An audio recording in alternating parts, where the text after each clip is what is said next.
प्रिय विद्यार्थियों, जय हिंद।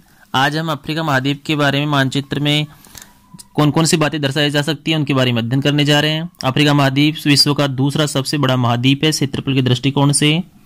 इस महाद्वीप में आपको जो रेड कलर में नजर आ रहा है, ये संसार का सबसे बड़ा मरुस्थल है जो 15-20 डिग्री से लेकर 30 डिग्री उत्तरी अक्षांश के बीच में फैला हुआ है, सहारा मरुस्थल।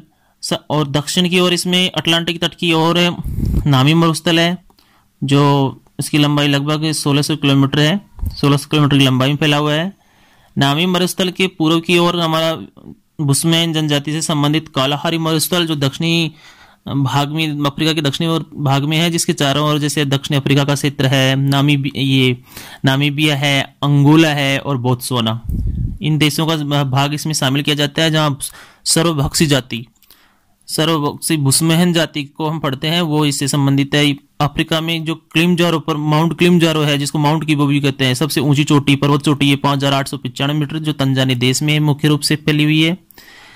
इसके बाद में हम इसमें जानेंगे कुछ अन्य बातें, जैसे हम देख लेते हैं इसकी इथोपियाई उच्चभूमि जो पूर्वी की तरफ है, हॉर्न बना हुआ है इसके आगे, वहां इथोपिया की उच्चभूमि है। ये उच्च भाग है यहाँ का, अफ्रीका का पर्वतीय भाग है।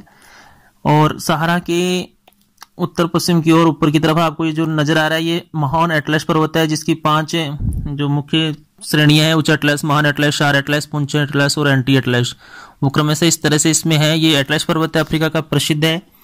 आगे ये यूरोप तक इसकी शाखा चली जाती है एटलस की।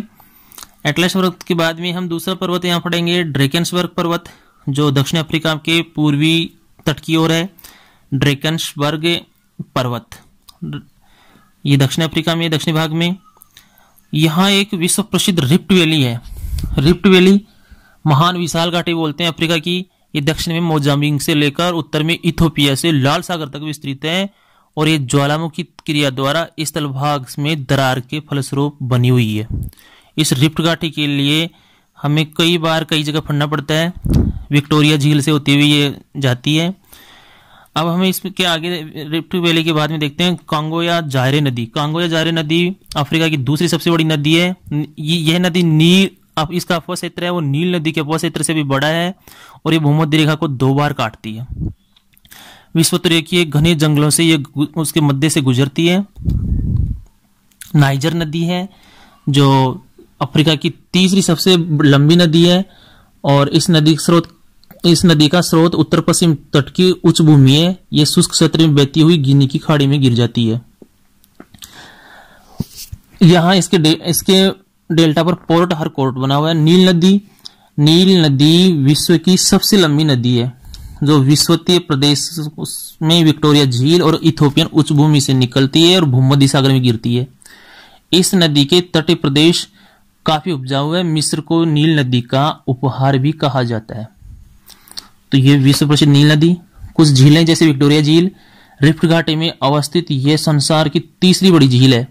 इसका विस्तार मुख्य रूप से तंजानिया में, इसके बाद युगांडा तथा केन्या तक फैला हुआ है। विश्वत रेखा इस झील के उत्तरी भाग से गुजरती है और लिम्पोपो नदी ये दक्षिण अफ्रीका की उच्च वेल्ड क्षेत्र से निकलती है और बोत्सवाना, जिम्बाब्वे और मोजाम्बिक में प्रवाहित होती हुई हिंद महासागर में गिरती है। टांग्यानिका झील तंजानिया और जायरे की सीमा पर अवस्थित है और दूसरी जो न्यासा या मलावी झील है ये इसके दक्षिण में है। 10 डिग्री अक्षांश रेखा इस झील के उत्तरी भाग से गुजरती है। ये एक लंबी झील है। जेम्बेजी नदी दक्षिण अफ्रीका की दक्षिण अफ्रीका देश की सबसे लंबी नदी है और अफ्रीका महाद्वीप की चौथी सबसे लंबी नदी है। ये नदी कटंगा उच्च भूमि से निकलकर आगे बढ़ते हुए मानव निर्मित करीबा झील में प्रवेश करने से पहले विक्टोरिया प्रपात बनाती है और अंत में ये नदी जेम्बेजी नदी अटलांटिक महासागर में गिर जाती है। ऑरेंज नदी ड्रेकन्सबर्ग पर्वत से निकलती है दक्षिण अफ्रीका में और ये एक गोर्ज बनाती है। ये जलप्रपात भी बनाती है। वाल इसकी मुख्य सहायक नदी है। पूर्व से पश्चिम की ओर बहने के बाद अंत में अटलांटिक महासागर में गिर जाती है। अब हम देख लेते हैं कुछ पठार यहाँ के।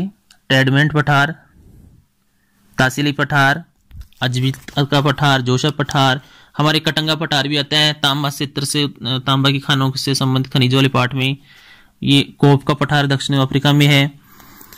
इसके मुख्य सागर जैसे एडियाटिक सागर, निकटवर्ती सागर है जो, और इसके उत्तर की तरफ भूमध्य सागर, लाल सागर, रेड सी, जो स्वेज नहर वाले पार्ट, स्वेज नहर से संबंधित टॉपिक में जिसको हम पढ़ते हैं, लाल सागर उससे भूमध्य रेखा को जो बीच में जोड़ती है वो स्वेज नहर है। इसके पश्चिम की तरफ अटलांटिक महासागर है, मृत सागर भी इसके समीप स्थित है।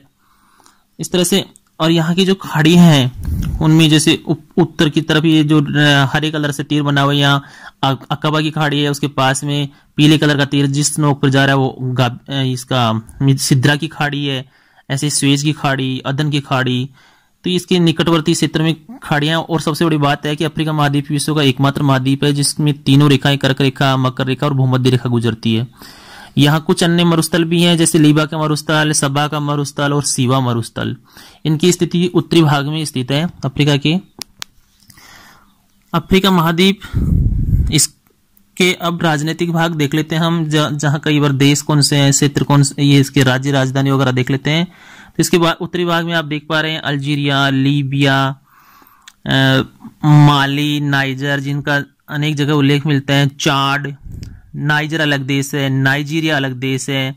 इनकी सबकी राजधानी, मैं इस वीडियो की लास्ट में इसको लंबा नहीं बनाकर लास्ट में एक राजधानी के नाम अलग से अपने पीछे की तरफ लिख देंगे, मुख्य मुख्य देशों के। आप इसमें नक्शे में देख लो इसकी स्थिति। जिसमें मोरक्को देश उत्तरी भाग में है। छोटे छोटे देश हैं, कई इतने इंपोर्टेंट तो नहीं है जैसे, लेकिन उनके नाम अपने को पढ़ने हैं। गिनी है, पश्चिमी सहारा के पश्चिम की ओर आपको गिनी नजर आ जाएगा। आइवरी कोस्ट है, घाना देश है, ये मुख्य देश है यहाँ के। नाइजीरिया की राजधानी जैसे अबूजा, नाइजर की अलग है राजधानी। चाड है इसके उत्तरी भाग में बीचों बीच। सूडान है, खार्तूम उसकी राजधानी है। मिस्र मुख्य देश है यहाँ का, और जो अफ्रीका का सबसे अच्छी दशा में जिसको कह सकते हैं दक्षिण अफ्रीका के बाद में मिस्र देश है, जिससे नील नदी प्रवाहित होती है और स्वेज नहर से संबंधित भी है। मिस्र से कर्क रेखा गुजरती है, ये इसके उत्तरी भाग में है। इथोपियाई उच्च भूमि जो है, ये इसके जो हॉर्न जैसा नजर आता है पूरी तट की तरफ है, वह है। जिबूती है, ये इसके उत्तर में है। ये सारे देश ध्यान रखना आप, मोरक्को, अल्जीरिया, लीबिया, नाइजर, माली, नाइजीरिया, कोंगो, ये सब उत्तर में। मध्य अफ्रीकी गणतंत्र, इसकी राजधानी बनाई है। कैमरून है इसके गिनी खाड़ी की ओर पश्चिम की तरफ, उसके नीचे गैबन है। कांगो गणराज्य, कांगो नदी के प्रवाह क्षेत्र वहां, उसके पास में कांगो गणतंत्र अलग है, जायर कांगो गणराज्य अलग है। और युगांडा मध्यवर्ती क्षेत्र में, युगांडा जिसकी राजधानी कंपाला। युगांडा के पूर्व की तरफ केन्या है, केन्या के आगे सोमालिया और इथोपिया। ये सोमालिया, इथोपिया, चाड, केन्या, युगांडा, इनको हम अच्छी तरह याद करेंगे क्योंकि ये ह्यूमन इंडेक्स वाला जो लेसन है हमारा 2013 में, उसमें नीचे की तरफ से इनका नाम आता है। सबसे नीचे नाइजर था, उसके बाद में चाड, फिर जाम्बिया 2013 की रिपोर्ट के अनुसार। तो उनकी स्थिति इस जगह है। अन्य जो विकसित देश थे वो कांगो, रवांडा, सूडान और इथोपिया हमने अभी ऊपर देखे इसमें उत्तरी भाग में, वो भी मानव विकास रिपोर्ट में 2013 की रिपोर्ट में नीचे की तरफ ही थे। अंतिम स्थान, अंतिम पायदानों पे ये देश थे। इनके अलावा हम देख सकेंगे कि मध्यवर्ती भाग में जैसे अंगोला है, ये पश्चिमी तट पर है। जाम्बिया जिसकी लूसाका, और सबसे महत्वपूर्ण देश यहाँ का दक्षिण अफ्रीका जो दक्षिणी भाग में है, जिसके नीचे की तरफ आपको केप टाउन नजर आ जाएगा। विश्व के अंतरराष्ट्रीय जलमार्ग है, उसमें ये प्रमुख बंदरगाह है। इसी में लोसोतो है। लोसोतो एक लैंडलॉक देश है, लोसोतो या लुसुतो। और इसकी पूरी तरफ द्वीप है मेडागास्कर द्वीप, जिसकी राजधानी अंतानानारियो है। और दक्षिण अफ्रीका के ऊपर की ओर बोत्सवाना देश, इसके पश्चिम की उत्तरी पश्चिम की उत्तर की तरफ ही पश्चिम की भाग की तरफ नामीबिया देश है। मोजाम्बिक इसके पड़ोसी देश है। दक्षिण अफ्रीका यहाँ का एक विकसित देश है। आप देख लीजिएगा कुछ मुख्य मुख्य जो देश हैं उनके नाम और उनकी राजधानी, और इसको थोड़ा सा रिवर्ट करके फिर से वापस अपन नक्शे को देख लेंगे दोबारा से। मुख्य देशों की स्थिति, हम इसमें देशों के नाम और उनकी राजधानी या मुख्य मुख्य शहर जान लेते हैं। उसके बाद में कुछ अन्य बातें जो और इम्पोर्टेंट अपनी बुक से संबंधित है, जैसे यहाँ स्थानांतरित कृषि के क्षेत्र कौन कौन से हैं, पार्कलैंड क्या है, एक ये इससे संबंधित क्वेश्चन हो सकता है। पार्कलैंड दक्षिण अफ्रीका में उष्ण कटिबंधीय घास के मैदान है। वेल्ड भी यहाँ जो हमने जैसे पढ़ा था डाउन्स वगैरह, डाउन से, और अपना उसमें ऑस्ट्रेलिया में वैसे यहाँ वेल्ड है। स्वेज नहर की स्थिति हम देख सकते हैं। स्वेज नहर जो इसके उत्तर पूर्व की तरफ है, जहां विश्व प्रसिद्ध स्वेज नहर बनी हुई है। उसके अलावा हम जानेंगे कि जोहान्सबर्ग सम्मेलन हुआ था 26 अगस्त से लेकर 4 सितंबर 2002 तक, वो भी दक्षिण अफ्रीका में है। इस सम्मेलन को +10 सम्मेलन भी कहते हैं। पृथ्वी शिखर सम्मेलन ही था ये, ग्लोबल वार्मिंग को लेकर जो आयोजित हुआ था। अटल बिहारी वाजपेयी जी ने इसमें शिरकत की थी, वो हम देख लेंगे इसमें। और यहाँ परिवहन से संबंधित एक क्वेश्चन बन सकता है कि बेंगुला रेल मार्ग है वो अंगोला, आपको नामीबिया के ऊपर पश्चिमी तट पर ये देश नजर आएगा। अंगोला से लेकर कटंगा तक है। कटंगा पठार हम भी हमने पीछे पढ़ा। यहां से लेकर ये जाम्बिया, अंगोला से जाम्बिया जो देश है, यहाँ तांबे की ये तांबा पेटी है, इससे होकर ये बेंगुला रेल मार्ग गुजरता है, अफ्रीका का रेल मार्ग। तंजानिया रेल मार्ग, यहाँ की जो 3 मुख्य रेल मार्ग हैं परिवहन के, उनमें बेंगुला रेल मार्ग पढ़ा हमने हमारी बुक में।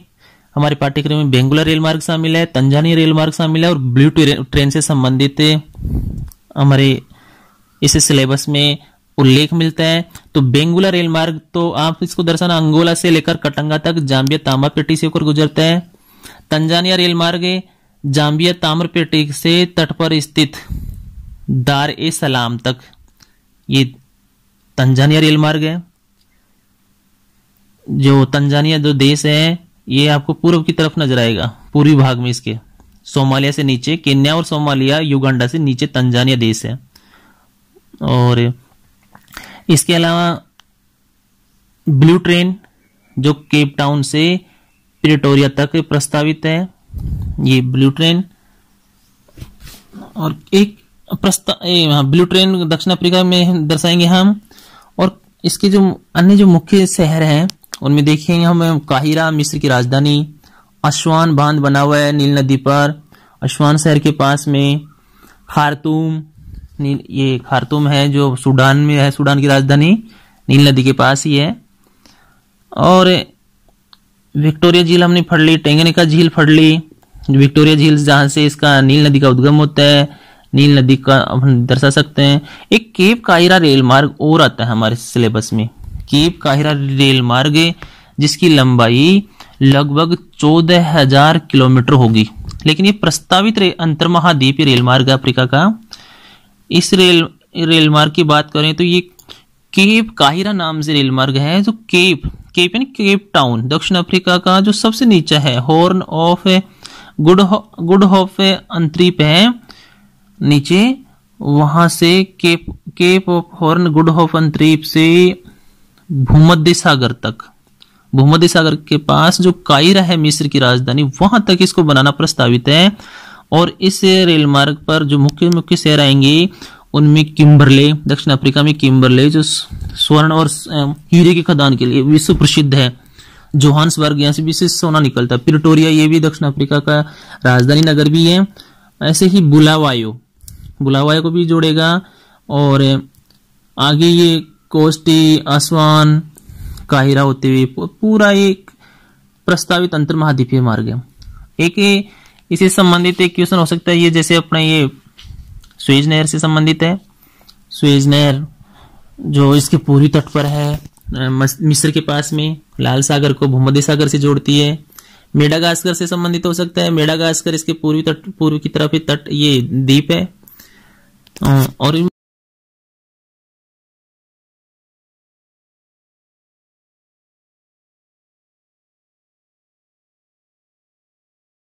इसकी चारों ओर मुख्य भूमि दूसरे देश की है और बीच में देश बने हुए हैं, जैसे इधर लेसोतो है, स्वाजीलैंड है, ये लेक ये है। और यहाँ की जो हमने नदियां वगैरह पढ़ ली। और इतना इम्पोर्टेंट है इसमें। और प्राथमिक व्यवसाय क्षेत्र को भी हम रख सकते हैं। अफ्रीका के प्राथमिक व्यवसाय क्षेत्र कौन कौन से हैं? मुख्य मुख्य शहर, मुख्य मुख्य देश, और एक स्टेनले जलप्रपात भी हम देख सकते हैं। स्टेनले जलप्रपात जायरे में है। नाइजीरिया है, गिनी की खाड़ी के पास में। ये तेल, ताड़ या पाम ऑयल का देश कहलाता है। हीरा जो क्षेत्र है वो कटंगा क्षेत्र में है। संसार का आधा कोबाल्ट और हीरा इसके दक्षिणी भाग, जिसको कटंगा क्षेत्र कहते हैं, वहां से निकाला जाता है। इस अफ्रीका को काला महाद्वीप भी कहते हैं, अंध महाद्वीप भी कहते हैं। इसका मध्यवर्ती क्षेत्र जनशून्य है। अफ्रीका महाद्वीप में 70% क्षेत्र निर्जन है। सिर्फ 30% क्षेत्र में ही जनसंख्या निवास करती है। यहाँ का जो दक्षिणी भाग है अफ्रीका की, उत्तरी सीमा से लेकर स्वेज मार्ग और दक्षिणी सीमा से उत्तम आशा अंतरीप, केप ऑफ गुड होप समुद्री मार्ग गुजरते हैं। अफ्रीका विश्व का ऐसा महाद्वीप है जहां लगभग सभी युगों की प्राचीनतम और नवीनतम संस्कृतियां हमें देखने को मिलती हैं। हाँ, एक चीज इसमें और हम देख सकते हैं कि यहाँ कौन कौन सी जनजाति हैं। जैसे जनजातियों का था उल्लेख हमारे दूसरे ही लेसन में है। अफ्रीका में बुशमैन, जिसको हमने कालाहारी में पढ़ा है, कालाहारी मरुस्थल में। कांगो बेसिन, कांगो जो नदी है उसका बेसिन है, उसमें पिग्मी जनजाति का निवास क्षेत्र है। सहारा मरुस्थल में हम बद्दू जनजाति को दर्शा सकते हैं। और पूर्वी अफ्रीका में मसाई जनजाति, इसको भी हम यहां दर्शा सकते हैं। एक जनजाति और है बंतू जनजाति। बंतू जनजाति भी जायरे क्षेत्र में है।